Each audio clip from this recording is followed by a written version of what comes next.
Berita akhir zaman, naskah dakwah. Assalamualaikum warahmatullahi wabarakatuh. Ketika suara Mahdi dibungkam, dunia menjadikan alam sebagai hakim, bukan kalam. Setiap kali datang kepada mereka seorang rasul dengan apa yang tidak mereka sukai, mereka mendustakannya. QS Al-Ma'idah 70. Dunia tidak siap menerima Mahdi. Hari ini, semua orang menanti Imam Mahdi. Tapi yang mereka tunggu bukan pewaris kalam, melainkan seseorang yang sesuai ekspektasi mayoritas. Mereka sibuk bertanya, apakah sudah terjadi gerhana 2 kali di Ramadan? Apakah Mahdi sudah dikejar tentara dan ditelan bumi?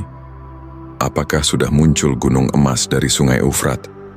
Mereka menjadikan tanda-tanda lahiriah sebagai tolak ukur dan mengabaikan kalam sebagai sumber pengenal utama. Padahal, jika kamu menuruti kebanyakan manusia di bumi, niscaya mereka akan menyesatkanmu dari jalan Allah. QS Al-An'am 116. Dunia memburu pewaris, bukan menyambutnya. Rasulullah sudah memberi peringatan, akan dibayat seorang laki-laki di antara Hajar dan Maqam. Lalu pasukan akan dikirim untuk memeranginya. Ketika pasukan itu sampai di padang pasir, Allah menenggelamkan mereka ke dalam bumi. HR Abu Dawud nomor 4286. Hari ini, tentara itu bukan hanya pasukan bersenjata. Mereka bisa berbentuk aparat resmi, media, dan komentar netizen. Mereka akan berkata, dia sesat, dia pendusta, dia pembuat aliran baru. Mereka yang dipancung karena menyuarakan dakwah berikut adalah beberapa nama yang menjadi saksi bisu kerasnya dunia terhadap siapapun yang membawa ruh kebenaran. 1.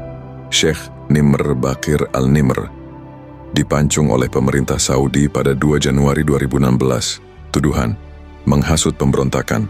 Faktanya, ia hanya menyeru keadilan dan kepemimpinan Islam sejati. Ia tidak membawa senjata, tapi membawa kebenaran. 2. Puluhan aktivis ulama dipancung 2019-2022, termasuk eksekusi massal 37 orang 2019 dan 81 orang 2022. Sebagian besar karena dianggap menyebarkan ajaran menyimpang. Mereka bukan teroris, mereka adalah pendakwah yang tak tunduk pada sistem Dajjal. Kisah 11 jemaah umrah Indonesia yang ditangkap karena Mahdi pada Juli 2015, 11 WNI ditangkap di Mekah saat umrah. Dipimpin oleh Muhammad Zubir Amir bin Amir Abdullah, mereka menyampaikan seruan ruhani tentang kedatangan Imam Mahdi. Pemerintah Saudi tidak mengizinkan itu. Zubir Amir dibawa ke rumah sakit jiwa. Dakwahnya dianggap gangguan mental.